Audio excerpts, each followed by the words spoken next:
साथियों नमस्कार। आज हम पढ़ने वाले हैं निसिम अजेंकियल के बारे में, जो भारत के काफ़ी अग्रणी पोइट रहे हैं, प्ले राइट, एडिटर और आर्ट क्रिटिक रहे हैं। ये सारी बात अपने को ध्यान में रखनी है। और father of modern Indian English poetry ये माने जाते हैं, ठीक है ना। तो ये एक प्रश्न बहुत ही अच्छा बनता है सेकंड ग्रेड के लिए। इनके जो काम है वो भारतीय राइटिंग को नए स्तर पे लेके गए थे, इंट्रोस्पेक्शन के बारे में, ठीक है ना। तो इनके लिखने का जो तरीका है वो इंट्रोस्पेक्शन, आयरनी और डीप इंगेजमेंट जो भारतीय लाइफ और पहचान जो है उसके बारे में आपको बतलाता है, ठीक है। फिर देखिए इनका जो पूरा नाम है वो निसिम अजेंकियल है। 16 दिसंबर 1924 को बॉम्बे में, यानी अभी वो जो मुंबई है वहाँ पे इनका जन्म हुआ है, और ये 9 जनवरी 2004 को मुंबई में इनकी डेथ हो जाती है, ठीक है। ये पोइट थे, प्लेराइट थे, एडिटर, आर्ट क्रिटिक और एक्टर थे। ये बात याद रखनी है, अगर आपके हार्ड से हार्ड क्वेश्चन बनता है तो ऐसे पूछ सकता है, ठीक है। दूसरा देखिए इनका जो परिवार है वो इजराइल से आया है, ठीक है ना। इनका परिवार कहाँ से आया है, माइग्रेट हुए हैं ये इजराइल से, ठीक है। फिर उसके बाद देखिए जो इनके लिखने का जो मुख्य तरीका है उसमें बात करेंगे, वो फंडामेंटल यानी एक आधारभूत एक व्यक्तित्व है भारतीय, जो यानी आज़ादी के बाद यानी post colonial Indian literary history में, ठीक है ना, ये बहुत ही महत्वपूर्ण माने जाते हैं। इनको फादर ऑफ ये हमने पढ़ ही लिया।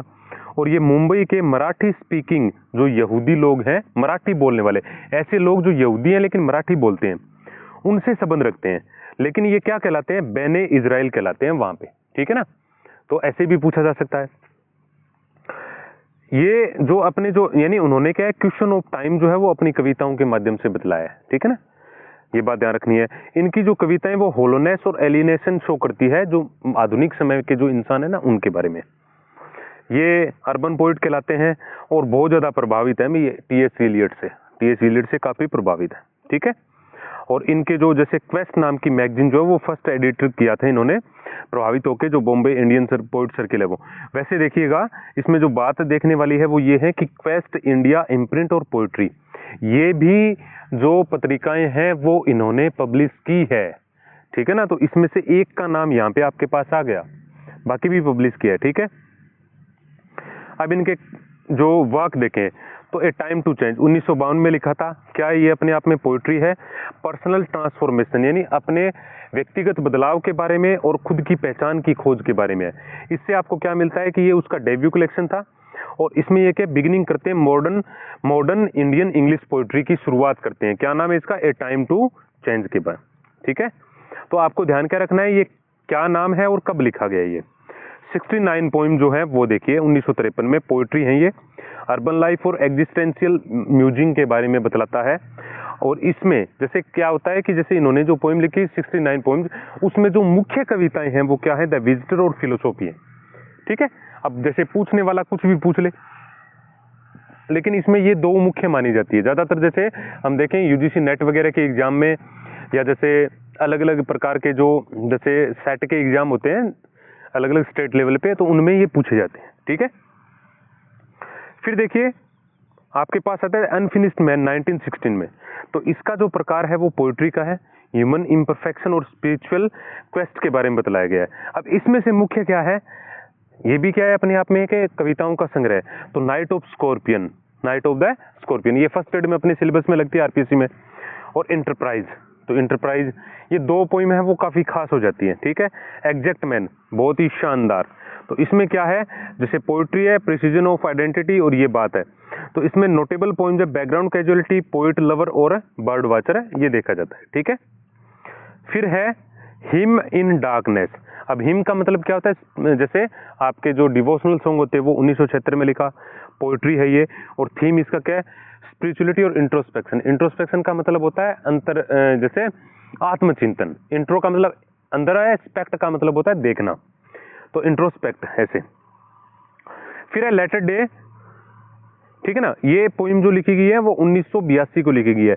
इस पोइट्री में मॉडर्न स्पिरिचुअलिटी और सोशल क्रिटिक के बारे में बताया गया है। इनके लिए इनको साहित्य अकेडमी अवार्ड 1983 में मिला है, ये याद रखने वाली बात है, बहुत ही अच्छा क्वेश्चन आता है ये।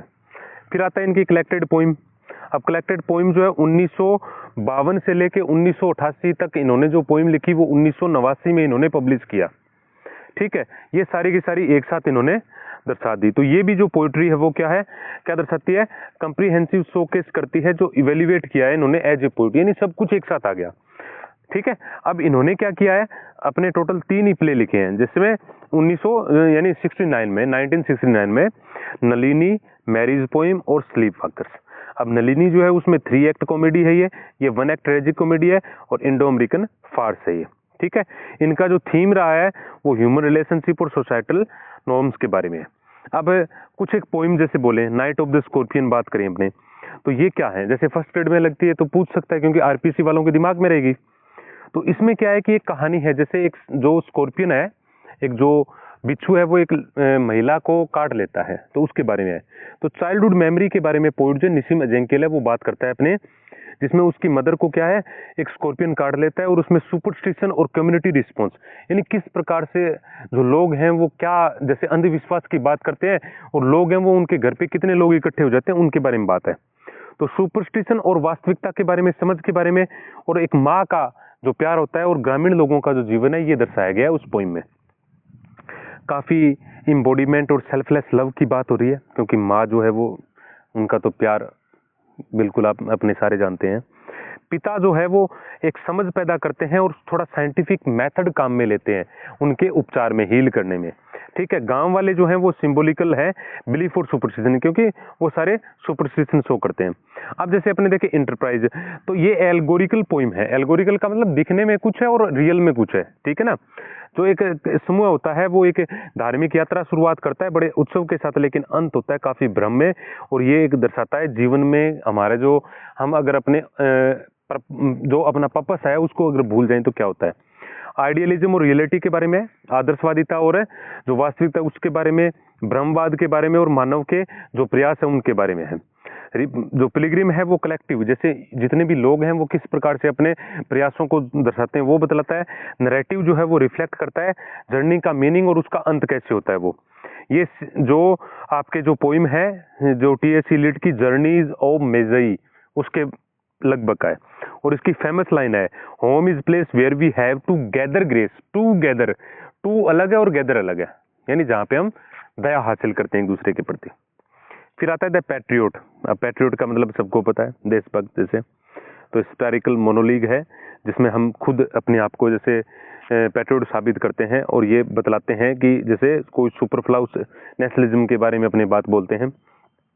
नेशनलिज्म और आइडेंटिटी से टायर किया गया है, जो भाषाई तौर पर हम किस प्रकार से अपना इनकम्पिटेंस यानी अपनी कमी होती है उसके बारे में बताया गया है, और जो जैसे जिस प्रकार से हम भाषाई तौर पर किस प्रकार से गलत साबित होते हैं, और एक देश, अपने देश के प्रति हम पैट्रियोटिज्म के प्रति कैसे फाल्स हो जाते हैं, ये बात बताई गई है। जैसे प्रोफेसर है तो ये काफी हास्यात्मक पोर्ट्रेल किया गया है इसमें, एक प्रोफेसर की जो कन्वर्सेशन है बातों का, उसमें जो काफी ग्रामेटिकल एरर है, और ये भारतीय मिडिल क्लास जो लोग हैं उनके बारे में बताया गया कि किस प्रकार से वो थोड़ा सा कुछ बनने के बाद कैसे बिहेव करते हैं। थीम इसका क्या है, लैंग्वेज और आइडेंटिटी और सोसाइटल नॉर्म्स और सैटायर के बारे में बताया गया है। ये अपनी जो educational yet educated yet linguistically जो फ्लैव्ड इंडियन मिडिल क्लास है, यानी जैसे पढ़े लिखे तो हैं लेकिन भाषाई ज्ञान उनको नहीं है, उसके बारे में है। Goodbye party for Pushpa TS, ये एक मोक का मतलब हास्य मजाक जो किया गया है, जिसमें क्या है भारतीय जो अंग्रेजी यूज में ली जाती है कल्चरल प्रैक्टिस के लिए, उसके बारे में बताया गया है कई सारे ओकेजन्स में। ये भाषाई एक कटाक्ष किया गया है, सांस्कृतिक और सामाजिक तौर पर जैसे अपने देखते हैं इसे। इसमें जो फेयरवेल स्पीच दिया जाता है जो भाषाई क्वैक्स जैसे है वो उसके बारे में बतलाता है। पुष्पा टीएस जो है वो एक डिपार्टिंग कलीग होती है, और जैसे स्पीच जो है वो हासिल करती है वो। फिर उसके बाद आता है मॉर्निंग वॉक।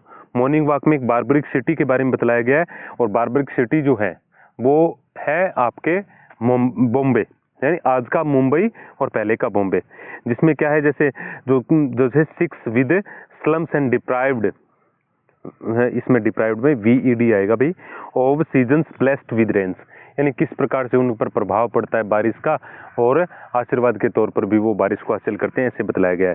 अब इसके अलावा कई सारे जैसे पॉइंट्स हैं जिसमें आप देखोगे आइलैंड है, द कंट्री कॉटेज है, द कपल है, डिस्कवरी ऑफ इंडिया है, द थर्ड है how the English lesson ended, the railway clock, the journey of life, the case study. ठीक है, तो ये सामान्य अपने जैसे देखते हैं। अब जैसे देखिएगा, वैसे तो किसी प्रकार का कोई अडोप्टेशन नहीं हुआ है अजेंकिल का, विशेष तौर पर किसी प्रकार से किसी भी पोइट ने ऐसे नहीं किया कि भी आपका जो वर्क है उस पर जैसे मूवी वगैरह कोई ऐसे बना हो। ठीक है ना, कोई वेल नोन नहीं है। और लिटरेरी स्टाइल और थीम्स जो है ना, वो उनकी पोइट्री जो है वो काफ़ी बहुत ही संक्षिप्त होती है अंग्रेजी में। और इंडियन जो इंग्लिश इडियम्स है उनके बारे में जैसे अपने देखते को मिलती है, और एंथीम वगैरह बड़ा शानदार होता है। अब देखिएगा जैसे थीम, इनके थीम क्या आता है, अर्बन लाइफ और मिडिल क्लास के जो अनुभव उनके बारे में बताता है। आइडेंटिटी और सेल्फ एक्सप्लोरेशन, यानी खुद की पहचान और स्वयं के बारे में जो वर्णन है वो आयरनी और सैटायर, ये बहुत अच्छी बात है, क्योंकि समाज में व्याप्त बुराइयां जो जैसे वाइसेस और फॉलीज होती हैं उनके बारे में आपको बताया जाता है। स्पिरिचुअलिटी और एग्जिस्टेंशियलिज्म के बारे में, लव एंड ह्यूमन रिलेशनशिप के बारे में आपको बतलाता है। ठीक है, अब इनको अवार्ड जो मिले हैं, साहित्य अकेडमी अवार्ड, लेटर डे साजम 1982 जो है उनके बारे में बतलाया गया। एक पोएट्री कलेक्शन है, साहित्य अकेडमी अवार्ड मिला, Indian national academy of letters मिला है। इसमें क्या है, इन्होंने जो भारत का बहुत ही प्रेस्टिजियस लिटरेरी ऑनर अवार्ड किया गया है, जो लिटरेरी मेरिट है, क्योंकि देखो क्वालिटी थी बंदे में। फिर इसके बाद है पद्मश्री अवार्ड 1988 में, भारत सरकार के द्वारा लिटरेचर और एजुकेशन के लिए जाता है, और भारत का 4th हाईएस्ट सिविलियन अवार्ड है ये। ठीक है, जो भारतीय जो आपके कविता जो है, भारतीय कविताएं जो लिखते हैं अंग्रेजी में, उनको जैसे मोटिवेट करने के लिए दिया जाता है। ठीक है, इनको दिया गया था, वैसे तो कई लोगों को ऐसे दिया जाता है, लेकिन इनको दिया गया था वो। ठीक है, poet laureate of English unofficial title है इसमें, तो father of English Indian poetry के लिए कहा जाता है, जिस प्रकार से काफी इस जोनर में काफी अच्छा लिखे हैं। फिर है रॉकफेलर फाउंडेशन फेलोशिप, तो रॉकफेलर फाउंडेशन फेलोशिप जो है वो 1960 के दौरान इनके जो काम थे यूएस टाइम में, इन्होंने काफी अच्छा अपना प्रयास किया था, उस कारण से इनको दिया जाता है। ठीक है, तो देखिएगा भाई, आज जैसे हमने लिखा, तो अब क्या है, इनमें सारे के सारे जैसे हमने ये पढ़ा रहे हैं, तो आप देखिएगा जो भी पढ़ रहा है वो लाइक शेयर जरूर करिएगा भाई। देखो मेहनत बहुत लगती है, और इतना अच्छा कंटेंट आपको कहीं नहीं मिलेगा, आप चेक कर लीजिएगा। ठीक है, इसी के साथ